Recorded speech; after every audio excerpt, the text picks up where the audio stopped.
SER Podcast.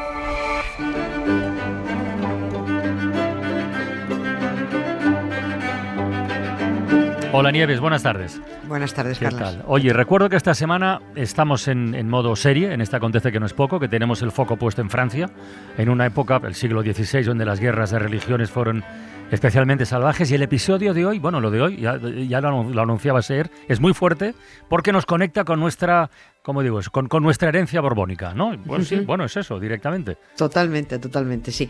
Hoy sí que vamos además con un tema que llevamos 2 años, porque me he hecho memoria y he repasado guiones, diciendo ya hablaremos, y nunca hablamos.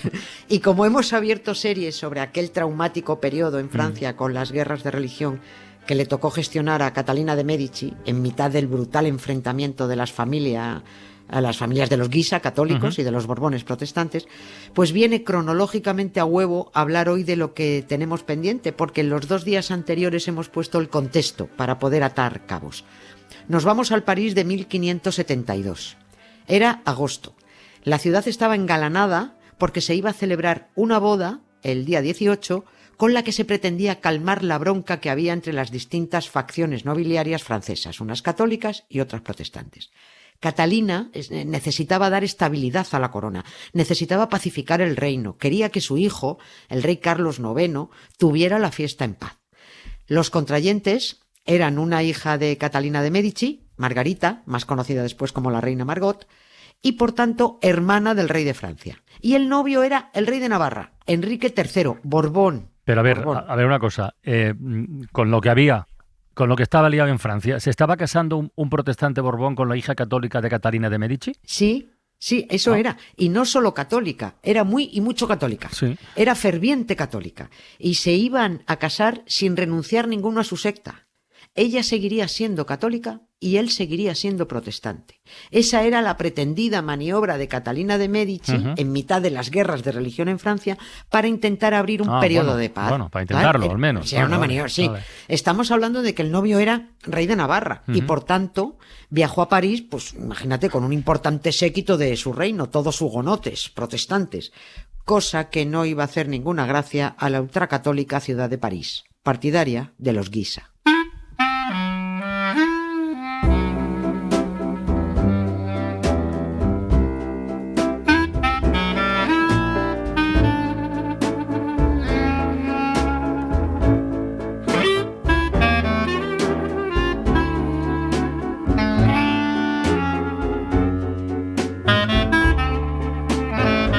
A ver, visto así a bote pronto, no podríamos decir que el de Catalina de Medici fuera un plan redondo, sin fisuras. Bueno, al menos no tiene pinta de que la boda esta fuera a funcionar como una maniobra pacificadora, ¿eh? Que la intención no se discute, pero no sé yo. No, pues no sabes y no sabes, pero bien sabido. Ese plan hacía aguas por todas partes porque estamos hablando de sectas fanáticas. Ellas son de conmigo contra mí, las dos. Francia llevaba 10 años metida en una guerra de una violencia casi indescriptible, porque no eran ejércitos los que luchaban. Bueno, había soldados, por supuesto, sí. pero la sociedad civil estaba matándose a machetazos. Estaban torturando, quemando iglesias de unos y otros. Los hugonotes asaltaban las iglesias de los católicos, atacaban a frailes y monjes. Los católicos asaltaban las iglesias de los protestantes y mataban, las incendiaban con gente dentro, a los de la otra banda, en fin, que hubo masacres en muchos lugares de Francia. A París, decía, llegaron mogollón de protestantes de la alta nobleza para asistir al enlace del rey de Navarra, Enrique III de Borbón, el día 18 de agosto. Y para participar en los festejos de los días siguientes, porque los Borbones, estas bodas reales eran como los gitanos, que tienen 3 o 5 días de boda. Y los parisinos ultracatólicos, muy mosqueados, porque ahí había una presencia de muchísimo hereje, ¿no? Eso no les gustaba. Y ahora hay que meter aquí a un personaje que es con el que salta la chispa. Se llamaba Gaspar de Coligny, como colibrí pero ñi. Coligny. Era un militar protestante y muy militante contra los católicos. Este hombre tenía, sin embargo, muy buena relación con el rey, con Carlos IX, que era católico, pero tenía muy buena relación. Y el 22 de agosto, 4 días después de la boda, sufrió un atentado en una calle de París. Un francotirador Le disparó y aunque lo hirió, no lo mató porque justo en ese momento se agachó a tocarse el zapato. Bueno, pues esto tiene pinta, ¿no? Tiene pinta de que por ser quien era el atentado era católico. Sí. ¿Pero de quién exactamente? Claro, sí. No se supo. Era católico seguro, pero no se sabe. Y no se supo y no se sabe. Los protestantes señalaron como instigadores a la propia Catalina de Medici.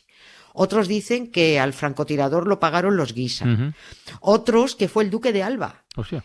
Sí, porque ¿Qué hace por aquí? Pues porque en estas guerras de religión estaba especialmente volcado Felipe II. Vale. Además, que no te voy a enredar más, pero Felipe II estaba casado con una hija de Catalina de Medici, Isabel de Valois. Sí, bueno, pues aquí Felipe II estaba especialmente empeñado en estas guerras de religión. Y el duque de Alba era su brazo armado, pero el caso es que no se aclaró, el que disparó no se aclaró. El rey de Francia, Carlos IX, fue a visitar de inmediato al herido en medio de la indignación de los protestantes. Intentó tranquilizar los ánimos, prometió justicia, dijo que iba a buscar al responsable, pero se encontró con que aquello estaba ya desmadrado. Y los hugonotes acusaban al entorno real de aquel atentado. Señalaban a la propia Catalina de Medici, señalaban a su madre. Catalina se mosqueó con la acusación y con la falta de respeto a su hijo al rey. Bueno, vio que la cosa se estaba poniendo muy malita, que la boda de su hija con el rey de Navarra no solo no había apaciguado los ánimos, sino que eso estaba yendo a peor, y decidió, Catalina dijo, aquí hay que golpear primero. Catalina sospechaba, y era muy larga, que en cuanto Coligny se recuperara de su herida, encabezaría una bestial rebelión hugonote, así que lo primero, rematarlo en su cama. Matar al líder y después a por los otros mandos. Pero entonces fue Catalina de Medici la que orquestó la matanza que se venía encima y que fue brutal. Sí, fue. Ella seguramente no fue la que pagó al francotirador, pero cuando ya vio que la cosa estaba mal, digo, pues aquí o tomamos las riendas. Animada, por supuesto, por la facción ultracatólica de los Guisa. Tuvo que convencer Catalina a su hijo, al rey Carlos IX, para que firmara las órdenes pertinentes, porque el rey se resistía, es que tenía aprecio a Coligny, pero Catalina era mucha Catalina, y Carlos IX acabó cediendo. El plan era provocar una batalla en París, soliviantar los ánimos, matando a los cabecillas, solo a los cabecillas hugonotes, porque luego ya la plebe se dejaría arrastrar en una especie de catarsis colectiva. El plan era el siguiente. La noche del 23 de agosto se cerraron las puertas de París. Las murallas se quedaron selladas. Se convocó de urgencia a la milicia de la ciudad. A las 3 de la madrugada, una iglesia tocó campanas con una señal determinada. Y empezó la masacre. Uno de los ultracatólicos Guisa se encargó personalmente de matar en su cama a Gaspar de Coligny de un espadazo en el pecho. Su cadáver luego fue decapitado, defenestrado en su sentido literal, arrojado por la ventana, y arrastrado por las calles. Mientras, en los palacios donde se alojaban los líderes hugonotes que habían ido a la boda, fueron todos asesinados, absolutamente todos. En mitad de aquella matanza de la noche de San Bartolomé, el embajador español en París, esto es muy fuerte, agarró papel y pluma y muy emocionado escribió esto a Felipe II. Mientras escribo, los están matando a todos. Los desnudan, los arrastran por las calles, saquean las viviendas y no perdonan ni a los niños. Bendito sea Dios, que ha convertido a los príncipes franceses a su causa. Quiera Él inspirar a sus corazones para que continúen como han empezado. Joder. Eso es el embajador español en la carta a Felipe II. Ahí lo tienes. Porque todas las sectas son igual de criminales, pero la católica es una secta de orgullosos asesinos, además. Los del presentismo también que se vayan hoy a pastar.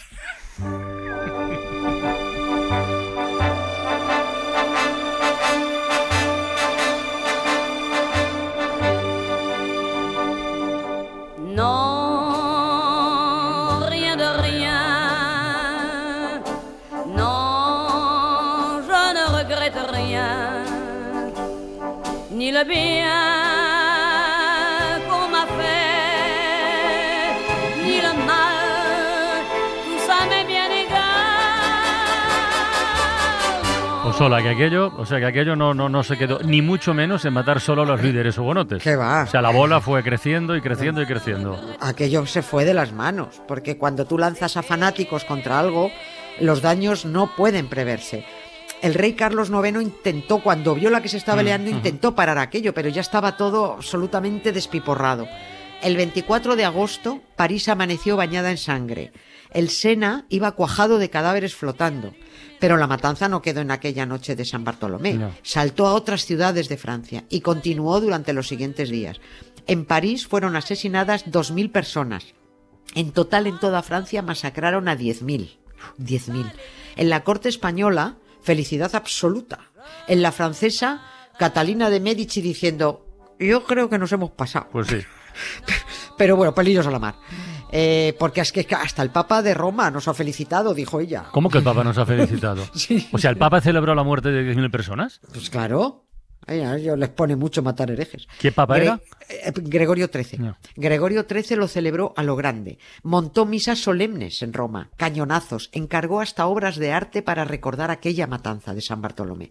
El papa anterior a Pío V, que este era un bicho también, ya le había escrito un par de años antes a Catalina, diciéndole que, abro comillas, no había que perdonar en ningún caso a los enemigos de Dios. Solo con la destrucción total de los herejes podrá el rey devolver a este noble reino, se refiere a Francia, el respeto debido a la religión católica.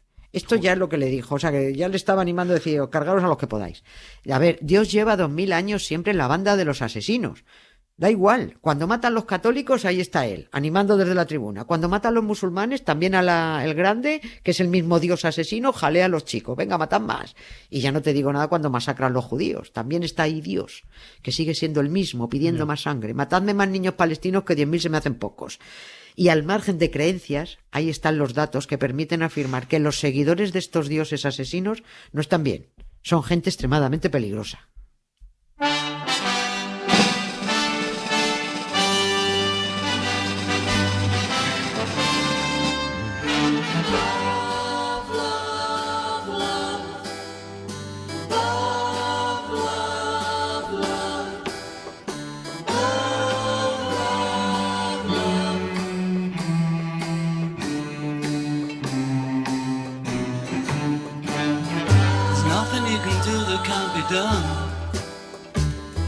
Nothing you can sing that can't be sung. Nothing you can say, but you can learn how to play the game. It's easy.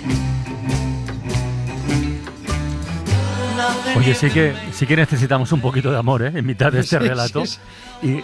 Oye, ¿y qué fue de los novios? Porque no podemos olvidarnos de que todo esto empezó con una boda, que en teoría iba a animar a la tolerancia religiosa, al respeto entre unos y otros. El rey de Navarra era hugonote. ¿Y este se libró? ¿Y si se libró, cómo se libró aquella noche? Pues, ¿cómo se libró? Pues se libró por los pelos. El rey de Navarra, Enrique III, fue un superviviente aquella noche de San Bartolomé gracias a su reciente esposa, gracias a Margarita, que aunque no le gustaba nada a su marido, no gustaba nada, ella estaba enamorada de uno de los Guisa. Bueno, pues Enrique III de Borbón le parecía a Margarita le parecía un ordinario, pero se negó a anular inmediatamente el matrimonio tal y como le ofrecieron su madre, Catalina de Medici, y su hermano, el rey de Francia. Pero Margarita sabía que si aceptaba anular el matrimonio, a los 4 días de la boda y en plena masacre de protestantes, a Enrique se lo iban a cargar. Claro. Él lo sabía. Pero si permanecían casados, no se atreverían a matar a su marido. La anulación habría sido muy sencillísima, porque en realidad el Papa Gregorio XIII nunca autorizó aquel matrimonio. Fue Catalina de Medici la que falsificó documentos para que se celebrara la boda. Es que es acojonante, de verdad. Tiene todo, ¿eh? Sí. Esto es lo mismo que también había hecho Isabel la Católica años antes. Falsificar la bula papal que la autorizaba a casarse con Fernando porque el Papa se la negó. Entonces, bueno, pues nos inventamos una y ya está. Y por cierto, un detalle que enlaza con lo que hablábamos ayer del apodo de Reina Serpiente a Catalina de Medici. Su consuegra, la madre del novio, murió muy poco antes de la boda y no pudo acudir. Se acusó a Catalina de matarla enviándole unos guantes envenenados. Era mentira. Se murió de un gripazo la mujer. Y bueno, como mañana es víspera de Halloween, sí, remataremos esta historia que tendrá un final macabro, como corresponde a la auténtica y original fiesta de los muertos. Recuérdame, hoy me tengo que ir, mi amor. Recuérdame, no llores por favor, te llevo en mi corazón y cerca me tendrás. A solas yo te cantaré soñando en regresar. acuerdas de Coco, de la película? Mira, me ha venido a la cabeza al decirlo de que mañana víspera del Halloween. Totalmente. Qué maravilla de película. Sí, la verdad que sí. Bueno, pues mañana cerramos el círculo. Sí, ¡Hala! Mañana ahí estaremos. Gracias, Un Carlos. beso, Nieves. Gracias, un Adiós. beso, chao. Para no perderte ningún episodio, síguenos en la aplicación o la web de la SER, Podium Podcast o tu plataforma de audio favorita.